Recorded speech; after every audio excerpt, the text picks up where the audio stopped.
경기도 구리시 왕수천 앞에 나왔습니다. 한강의 북동부에 위치하고 있는 구리시, 남양주시, 양주시는 행정구역상 분리되어 있으나 원래는 모두 양주군에 포함되어 있었습니다. 그중 구리시는 1980년 양주군에서 분리신설된 남양주군에 속해 있다가 1986년 구리시로 승격된 후 남양주군에서 분리되었습니다. 경기도 중동부에 위치하고 있는 구리시는 전국의 도사나 시군 중에서 면적이 가장 작고 인구 20만의 아주 작은 기초자치단체입니다. 그러나 교통이 매우 편리하여 동쪽으로는 외곽순환도로가 흐르고 있고 동서방향으로 경춘로와 중앙선 전철이 지나가고 있고 남쪽으로는 강병대로와 올림픽대로가 지나가고 있습니다. 또한 2022년도에는 지하철 8호선 구리역이 개통 예정으로 되어 있습니다. 오른쪽에 보이는 왕숙천은 포천시에서 발원하여 구리시와 남양주를 지나 한강으로 흘러가는 하천입니다. 하천의 이름은 태조 이성계가 하천 부근에서 8일 동안 머물렀다고 하여 유래하였습니다. 현재 이 왕숙천을 기준으로 해서 길 건너 오른쪽이 남양주시입니다. 구리시의 서쪽 방면으로 가보겠습니다. 돌다리 사거리 앞으로 왔습니다. 이 돌다리 사거리를 기준으로 해서 북쪽에 지하철 8호선 구리역이 공사하고 있습니다. 2022년도에 개통 예정으로 되어 있어요. 구리시는 행정구역상 크게 나눠보면 북쪽은 인창동으로 택지 개발 이후 아파트 단지가 조성되면서 백화점, 아울렛, 그리고 마트, 판매 매장이 들어선 상권으로 조성되어 있고요. 서쪽은 교문동으로 서울시 망우동과 경계를 이루고 있고 동쪽은 제가 서 있는 수택동으로 메인 상권입니다. 이 수택동은 과거에는 농경지가 있었고요. 자연마을이 형성되어 있는 곳이었는데 1970년대 이후 개발이 되면서 주택과 아파트 단지들이 들어섰습니다. 한강 쪽에 있는 남쪽은 구리시와 남양주시를 통틀어서 아파트 가격이 가장 비싼 곳으로 형성되어 있습니다. 그리고 앞쪽에 도로는 구리시에서 춘천시에까지 연결되어 있는 경춘국도입니다. 과거에는 청평, 가평, 춘천으로 가 있는 유일한 도로였어요. 제가 개인적으로 93년도에 면허증을 따서 91년도에 91년식 그 티코를 샀습니다. 그 자동차가 수동 기어에 수동 핸들 창문도 이렇게 돌리고 타는 거였었는데 그때 이제 제가 운전을 배운다고 춘천까지 이렇게 친구랑 쭉 갔던 기억이 나요. 네, 그때 다녔던 도로였습니다. 그 이후에 제가 이제 수많은 자동차를 탔는데 그때 티코가 줬던 그 행복감과 감동이 어떤 자동차도 대신해 줄 수 없더라고요. 네.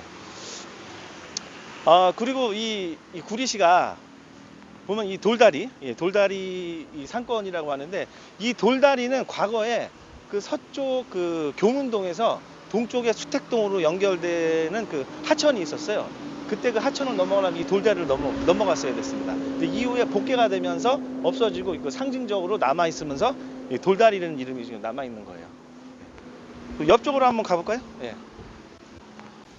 과거에 보면은 춘천, 가평, 청평 그쪽에 있는 분들이 이제 이쪽으로 나오면서 저 버스 환승에 이제 버스를 타고 내리니까 항상 그 사람들이 많은 곳이었어요. 예. 그리고 요 사거리를 기준으로 해서 이 도로는 그 구리시를 남북을 관통하고 있는 그 건배로입니다. 쭉 내려가면은 토평교까지 연결되어 있는데 이 도로를 중심으로 양쪽에 상업지구가 형성되어 있고요. 그 오른쪽 안쪽으로 들어가면 구리시 전통시장과 유흥업종, 외식업종이 있는 그 메인 상권으로 보시면 됩니다. 그래서 그 뒤쪽으로 한번 가보겠습니다. 돌다리 메인 상권으로 들어가 보겠습니다. 1968년도에 구리극장이 최초로 생기면서 가평, 양평 등에서 사람들이 모여들기 시작을 했고요. 그 이후에는 전성기 때는 극장이 5개 정도가 있었습니다. 그렇게 쭉 가다가 1969년도에 그 자연 발생적으로 생긴 구리 전통시장이 생기면서 서울 인근과 남양주, 포천, 가평, 양평 일대에서도 많은 사람들이 모여들었습니다. 이처럼 일찍부터 형성된 시장과 극장 외에도 경충대로로 연결되는 지리적 위치와 장점도 있었어요. 이와 같은 일화로 사람들이 모여들다 보니까 자연스럽게 유흥업종, 판매, 서비스, 외식업종의 그 성격들이 발달하기 시작했습니다. 이 앞쪽에 보면은 곱창 골목인데 이게 90년대부터 2000년대까지는 많이 있었는데 지금은 많이 사라졌어요. 네. 쭉 다시 가보겠습니다. 1990년도 이후에는 인근에 또 신도시가 생기면서 사람들이 이렇게 모여들면서 상권의 어떤 절정기를 맞이했습니다.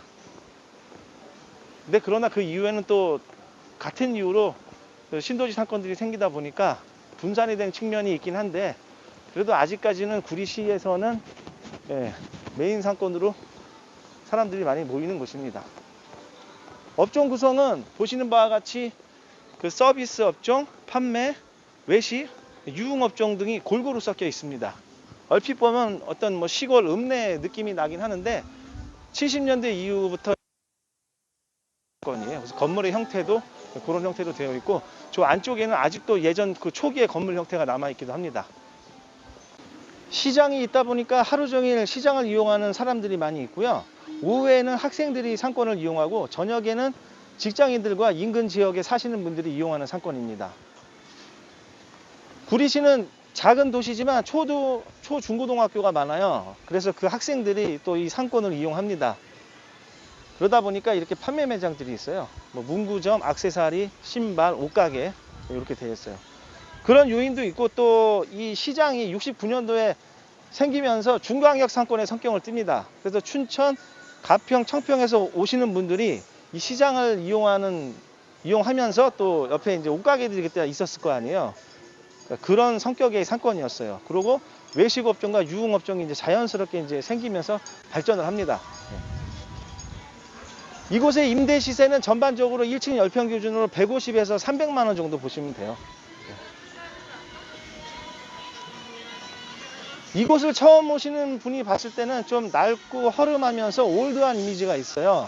하지만 그 외식업종 측면에서 보면 웬만한 프랜차이즈 업종들은 거의 다 들어가 있어요.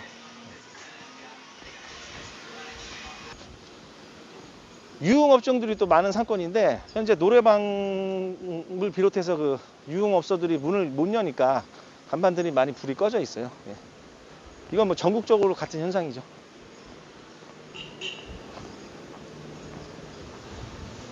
저 앞쪽까지를 메인으로 보시면 됩니다.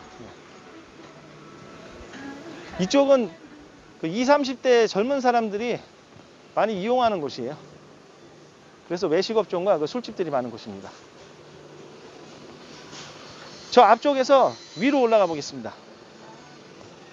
구리시에서 처음으로 상권이 형성되어 있던 골목으로 들어가고 있습니다. 1970년대 초에 개발이 되면서 이쪽이 흙길이었는데 양쪽에 건물들이 들어서요. 요 왼쪽에 보시는 요런 저층 형태의 건물이 들어섭니다. 이 양쪽으로 쫙 있었는데 시간이 지나면서 이제 건물 형태가 바뀌면서 변화를 한 거죠. 쭉 가다 보면 오른쪽에 구리극장이 있었어요. 그러면서 이제 타 지역에서도 많이 오는 곳이었고, 이 구리시를 보면은 작은 도시인데 경기도권에서 봤을 때는 이 북부 쪽에 백화점이 5개가 있습니다. 그 3개가 일산 신도시에 있고 하나가 의정부에 있고 나머지가 구리시예요. 이처럼 구리시가 도시 규모가 작은데 상권이 컸던 이유는 옆에 붙어 있는 남양주시가 그 인구 70만의 대도시지만 도시 내 중심 상권이었고 별내, 금곡, 평내, 호평, 마석, 진도 등 주거지를 중심으로 한 상가들이 산발적으로 형성되어 있어서 오래전부터 형성된 구리시로 사람들이 몰리는 요인이 있었습니다. 또한 취업을 위한 각종 학원들과 그 남양주시 그 보험 금융회사들이 모두 구리시에 있어요. 그리고 남양주시에 그 자체 상권들이 있지만 이쪽으로 오는 사람들이 아직까지는 그래도 있긴 합니다. 다만 이제 그 중장기적으로 봤을 때는 이 상권의 업종 구성이 브랜드나 이런 게 좀 미약하게 되어 있고 또 가까이에 그 잠실도 있고 또 다산 신도시에 현대 프리미엄 아울렛이 생기면서 그런 그 중상의 어떤 브랜드를 찾는 분들의 수요가 이제 이동을 하면서 이쪽에 오는 게 좀 어려운 측면도 있을 것 같아요. 왜냐하면은 이 롯데백화점이 있긴 하지만 그 지금 말씀드렸던 그런 것들로 인해서 좀 수요가 적어지면 상권을 이용하는 층이 좀 적을 수도 있습니다. 장기적인 건 좀 지켜봐야 되는데 그렇지만 그럼에도 불구하고 제 개인적으로 봤을 때는 먹고 마시는 측면이나 그런 걸 봤을 때는 그래도 상권의 밀집도로 꾸준하게 갈 것이라고는 보여지고 이 구리뿐만 아니라 다른 여타 상권들도 지금 이렇게 분산되어 있어요. 그런 분산되어 있지만 나중에는 그래도 유지되어 있는 상권 중에 하나라고 개인적으로 생각이 되어집니다. 밖으로 나가 보겠습니다. 구리시 남쪽으로 내려왔습니다. 아래쪽이 한강이에요. 과거로 돌아가 보면 종로를 기준으로 해서 동쪽으로 동대문과 망우동을 지나서 이 구리는 시골적인 개념이 있었고 상권 측면에서는 굉장히 거친 상권이었어요. 근데 현재는 택지 개발이 되고 아파트들이 들어서고 또 수택동 일대는 재개발 재건축이 활발한 지역이고 지하철 8호선이 개통되면 또 달라질 것으로 생각이 됩니다.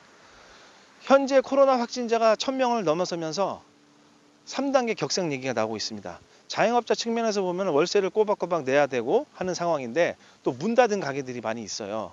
이것을 임대인들이 이해해 주면 좋겠지만 임대인들 입장에서도 상가나 건물을 대출받아서 사신 분들이 많이 있습니다. 이분들한테 또 마냥 강요할 수도 없는 상황이에요. 이래저래 자영업자분들이 많은 어려움에 처해 있습니다. 저도 98년부터 지금까지 자영업을 하고 있는데 지금까지 지출했던 인건비와 임대료를 합치면 웬만한 서울 시내 꼬마 빌딩을 살 수 있는 금액입니다. 22년을 딱 보면 그래프를 통해서 돈은 돌고 돌았지 자산이 쉽게 모이지 않더라고요.